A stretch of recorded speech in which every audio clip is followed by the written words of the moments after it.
Monday morning.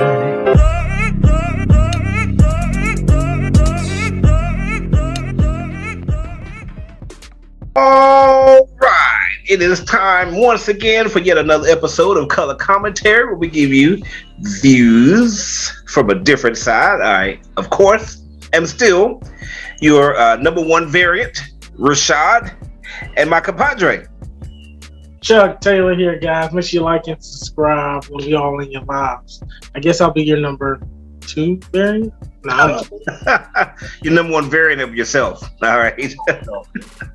All right, guys. So let's continue to talk about Loki. We've already reviewed episode 4. Now let's talk about where the heck is this show going. All right. First of all, we got to figure out who's the villain, who's the big bad. All right. It's not Loki, and it's not what's her name, Sylvie. All right. Who is the big bad? You know. So let's discuss that. Let's also talk about what is going to be the effect of this show as far as the Marvel Universe is concerned, overall cinematic universe, and anything else that we think is relevant. So, Mr. Chuck Taylor, who's the big bad, man? well, I would say that I'm assuming it's still going to be somebody behind the TVA. Okay. So we know that the people behind you are mechanical beings. Yeah. Fake. And so somebody's pulling the strings, and we don't think Loki's in control of anything, but it could be another variant of Loki that is king of all Loki. I don't know. He did show most of the other Lokis, I think, that they said were going to be in this show all at the end of episode 4. Right. He get evaporated. I guess sent to another dimension or whatnot, though. I guess we'll figure all that out on the next episode. So at the very least, both for Loki's going to die. We do know that. I hope somebody really dies. Both for Loki. Yeah, we know both for Loki. Black Loki will be gone. Oh yeah, I don't think the kid's gonna die, and I don't think Alligator Loki's gonna die. Alligator, they'll keep Alligator and kid. Black Loki, we know you're gone. Yeah. So. You got to see. You got the hammer for a little bit. We'll count our blessings, but we know you're not Black making out Loki's for 25. I'm kind of trying to think if they're going to do tie-in Kane, because to me it seems like they kind of like egging that on, like Kane the Conqueror is behind all thing, behind the whole thing, just because of the relationship that he has with the guard, Winslayer, the judge girl, whatever her name. In the comics, I think they actually, I was watching a couple other explainer shows. They were saying that they talked about that particular comic, that issue of that comic. They had Easter eggs from that comic in this past episode to kind of further show you that they're going to tie in that type of, love triangle thing. And she's already, she's been, well, she's on. She already knew about the, I would think the robots, because she didn't seem that distraught. Right. And oh my gosh, I'm with y'all. No, she was like, no, I gotta kill you still. So she kind of knew that the puppet thing was already like that. And I don't know, maybe somebody else above her she's aligned with. So I don't know who the real big bad is. I'm thinking it may be Kane the Conqueror, but I know that Marvel on these shows, as we've heard, they don't like to put big reveals of the character of villains. So if they're going to use somebody like Thanos-sized villain, they're probably not going to show it in this show. That is my thought completely, sir. So it's going to be something completely different, maybe still leading to him, but it won't be him. Right. Kind of how WandaVision was with what's the witch lady? Agatha. Agatha all along. We all thought Agatha, we're going to see Mephisto or something like that. No, we're just going to see Agatha. Right. It's the Agatha, that's it. And Ralph Boner. Yeah, Boner. So yeah, that's kind of what I'm getting at. Based off the other two shows, I don't think it's going to be anything major, so I'm not going to get my hopes up. But I am eager to find out who is the big bad.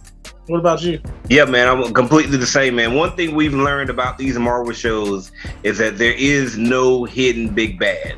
We thought it was Mephisto in WandaVision. Nope. We thought it was the Power Broker. We thought Power Broker was somebody off screen. No, it's Sharon Carter.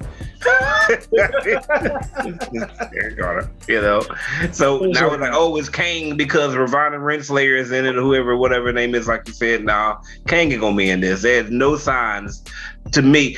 I think that you have to be careful whether you're watching this as somebody that's either familiar with comics or at least is doing your research from other people that are familiar with comics and people that know nothing about comics. And I think these shows are always made for people that don't know anything about comics, sprinkled with a lot of Easter eggs for the other two people.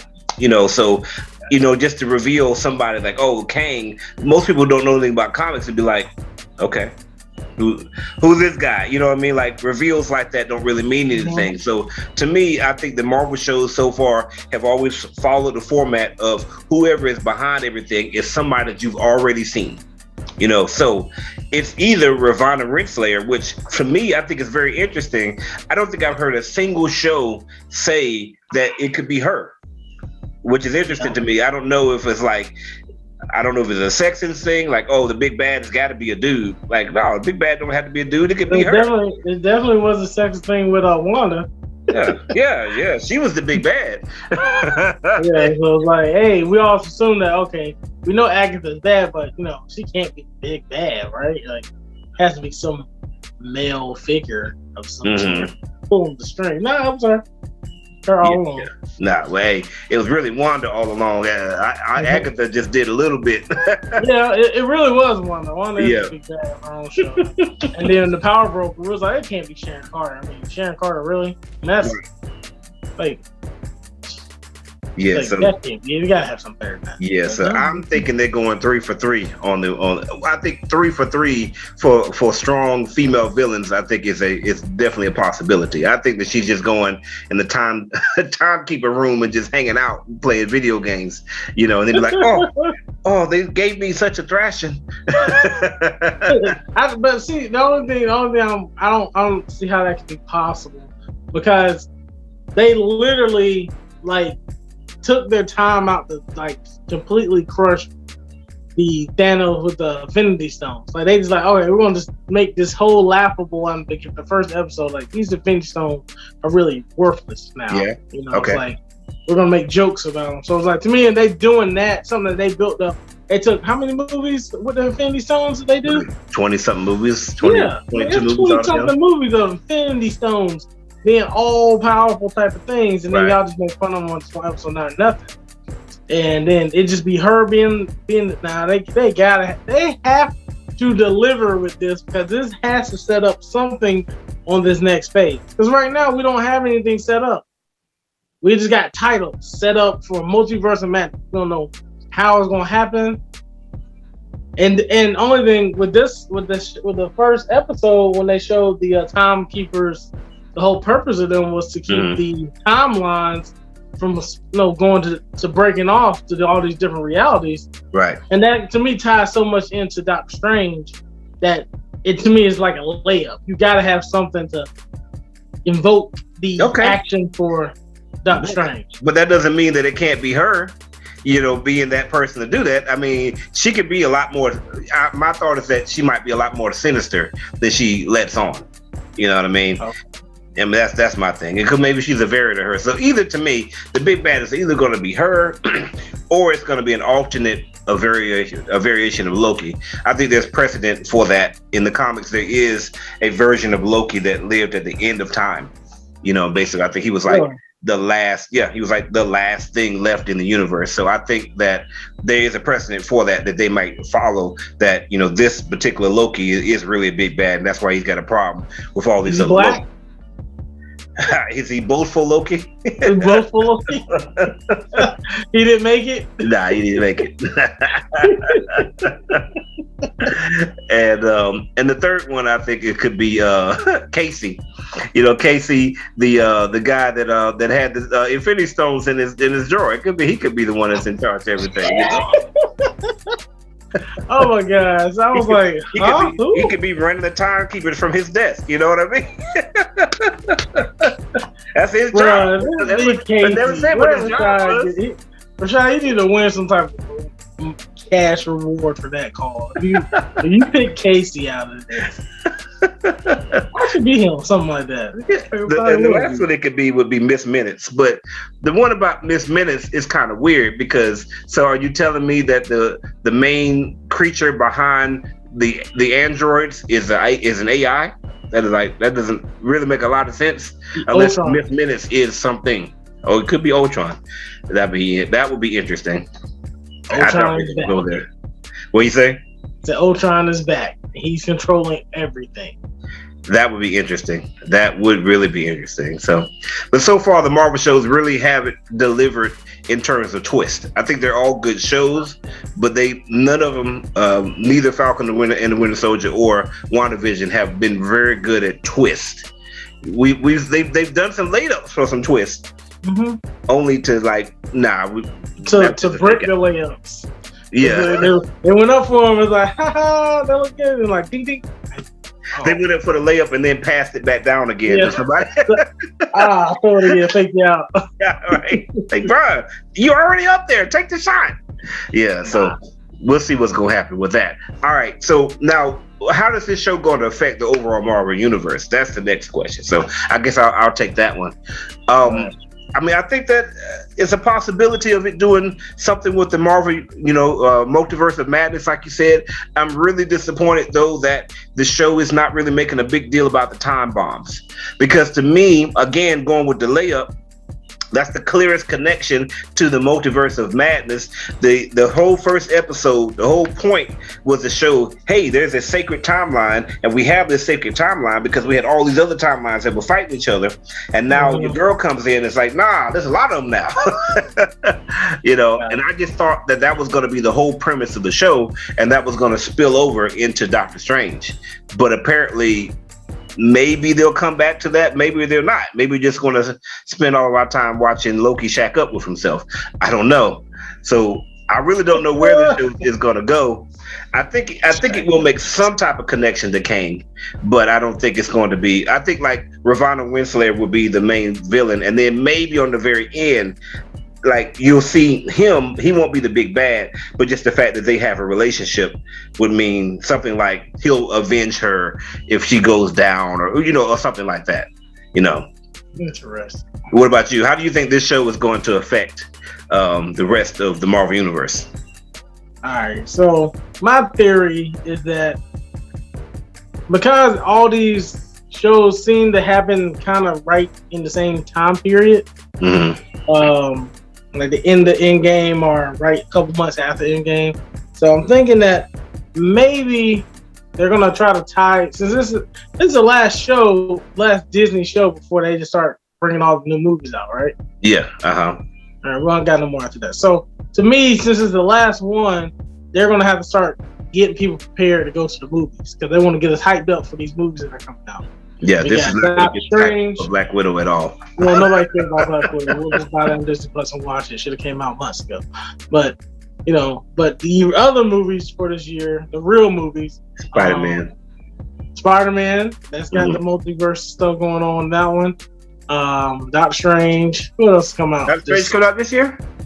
I think it's like December or like early next year. I think it's something like that. I know it's coming out. Might be early next year. I don't know. But what else comes out? I'm trying to think. Give me that list of movies. I know you already on the computer.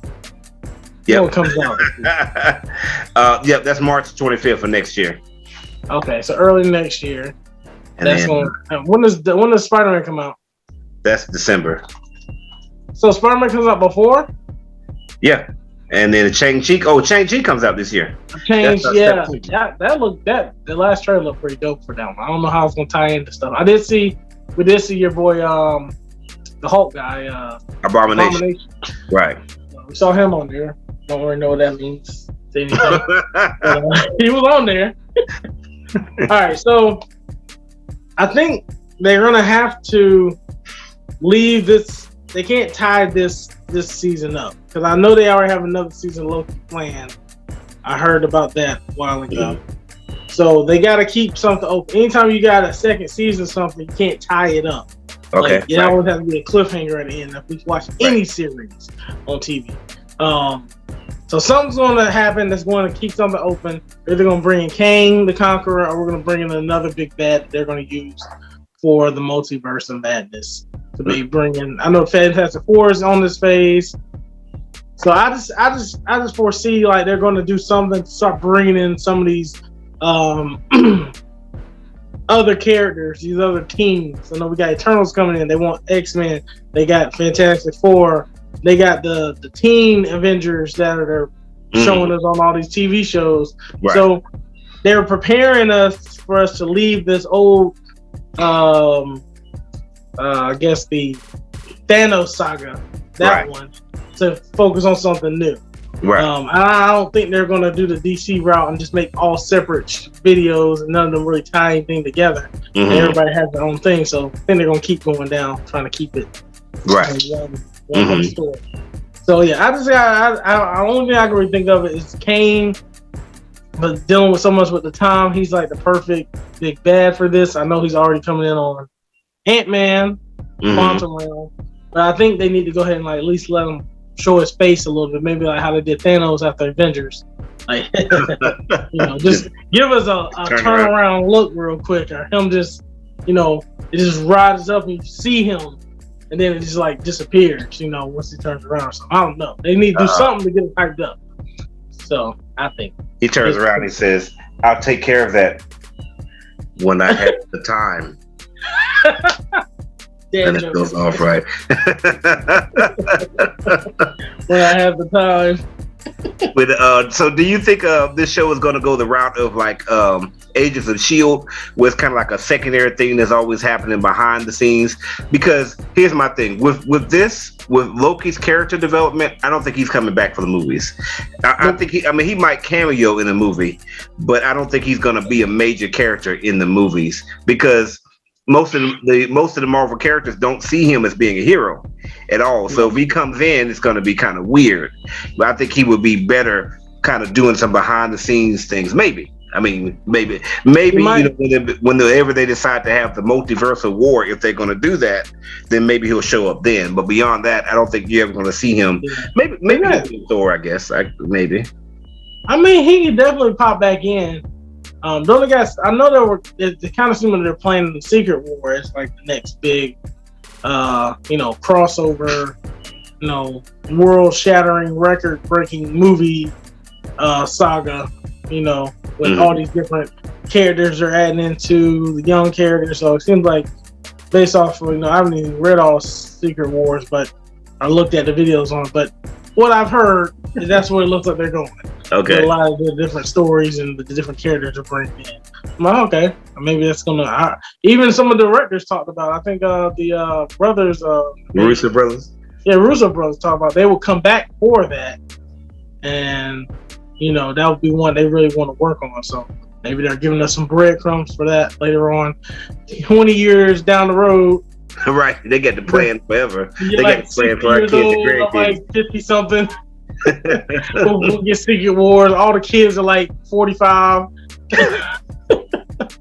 Because they usually start the kid actors off. They're like in their 20s, but they're playing like 15-year-olds. So by the time they're 10, 15 years down the road, like what's Spider-Man? Was he like 28? Looking like he's 14? Right. Come on, Mrs. Stark. I'm sorry. Here, this is another question. Is somewhat unrelated to Loki, and I guess this will be the final one. We won't go too long, but as far as the future of the Marvel Universe, other than the X-Men and the Fantastic Four, the future of the Avengers specifically, and those properties, I just wonder what that's going to be like in the future, because it's like they keep talking about the young Avengers, okay, and I get it, but nobody really cares about the young Avengers. And when I mean nobody, I mean me. Nobody cares about the young Avengers. I'm like, if this is their cash cow, they better hope this Fantastic Four and this X-Men pop. We're going all, even the people that like comic books, to just be like, all right, I'm gonna go do something else now. Yeah, we'll just wait till this stuff come on digital copies and we'll watch it then. But I ain't about to go back no theaters. Because see, my thing is this: like when it comes to comics, the characters in the comics don't age, but people in real life do age. So you can't keep the like everybody that's hanging out with the Avengers. They're gonna age out at some point. Like we've already lost a few of them. We've already lost Chris Evans. We've already lost Robert Downey Jr.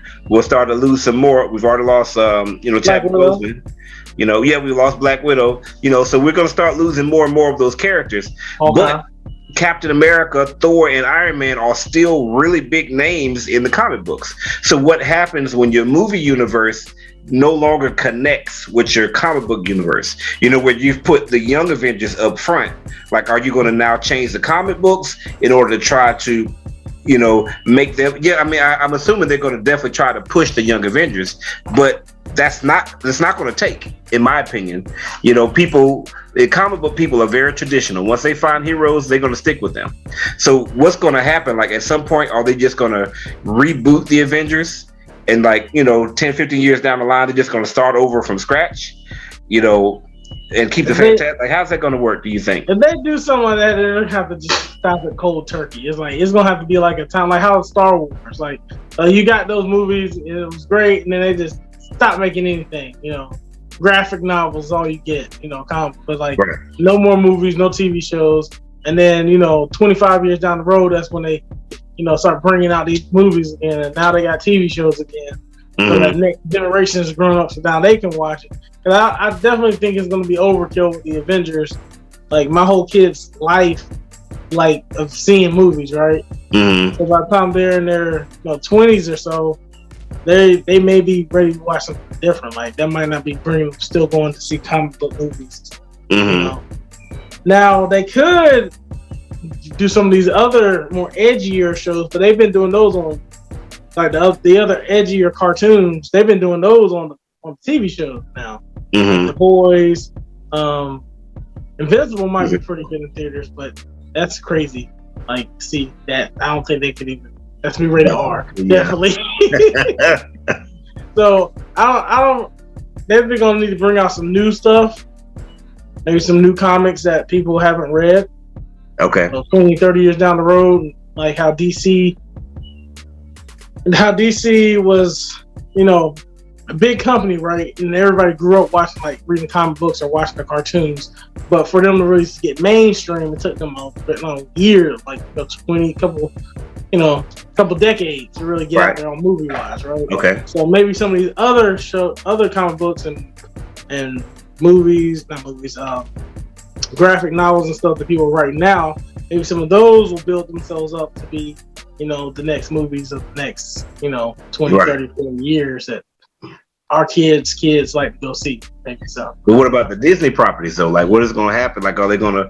So basically, what you're saying is at some point they'll reach a point where they'll just stop, and and then start again. I don't think Disney's going to be able to stop. You see, they can't stop with the Star Wars movies, and George Lucas had them.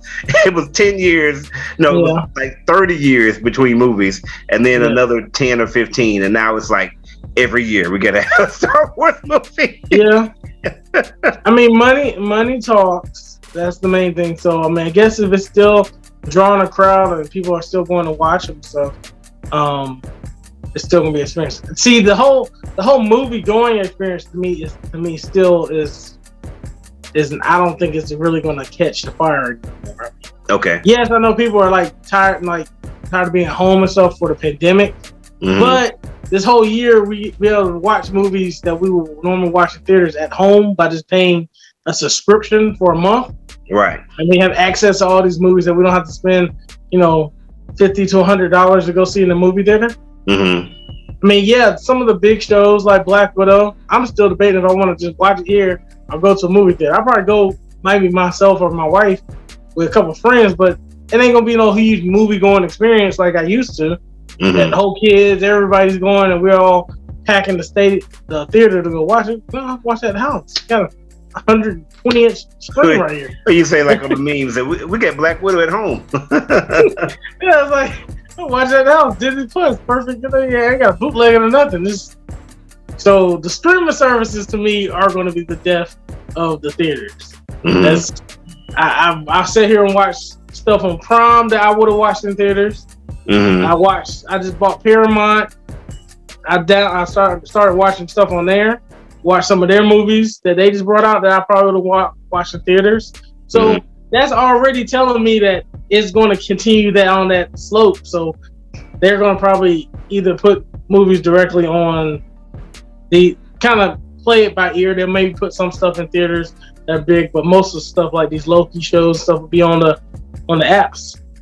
Okay, I guess we'll see. I guess we'll find out what happens. What do you guys think is going to happen? And who do you think is the big bad in this show? And is it Casey or is it Miss Minutes? Which one is more likely for it to be? My money is on Casey. I think he's going to come through with all the Infinity Stones. I told y'all these are paperweights, please. Of course, you guys got to subscribe to survive. This is Color Commentary, where we give you views from a different side. Peace. Saturday morning.